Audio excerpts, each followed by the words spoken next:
Today we are installing the Warp 9 V3 rear suspension linkage riser. The main difference with the V3 as opposed to the V2 is the V3 now comes with greasable Zerk fittings. As well as the V3 rear suspension linkage, we're going to install the rear suspension triangle while we have the rear end torn apart on this Sur-Ron Lightbee. For this install, you're going to want a 13mm socket, a 6mm Allen, and a motorcycle stand, and the supplied tools within the kits. All right guys, to start, you're going to want to throw your bike up on a motorcycle stand, or in our case, a bucket. All right, to start, you have a few 13mm bolts here that are backed by a 6mm Allen. To start, we're going to remove the bolts as well as the Allens that hold together the rear suspension linkage and triangle. Once you remove the Allen on the top of the rear suspension linkage, the rear of the bike is going to be able to drop down. There's 3 bolts that hold together the rear suspension linkage. To remove the bottom bolt of the rear linkage, the space in here is a little bit tight, so you want an Allen that can hold the bolt from the backside. All right, and then once you pop out that last bolt, your OEM linkage will come right out. And then once you remove your linkage, you're gonna want 2 6mm Allens to remove your rear suspension triangle.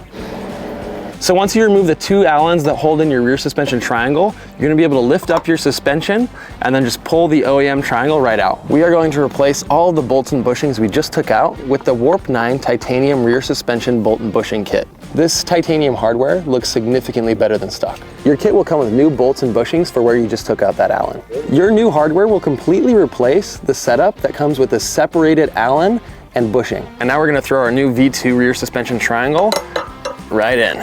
All right, once you're ready to throw in your new bolt, you're gonna wanna do a few drops of this thread locker onto your new bolt.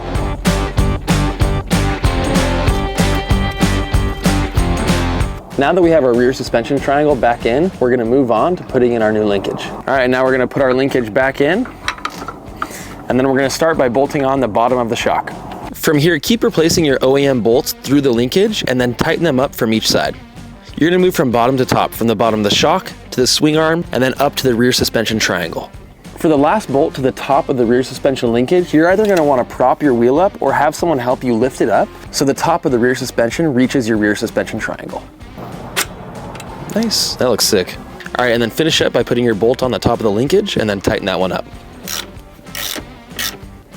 All right, and remember, each of the bolts that you put through the linkage, you're gonna wanna put thread locker on each of those before you put them in.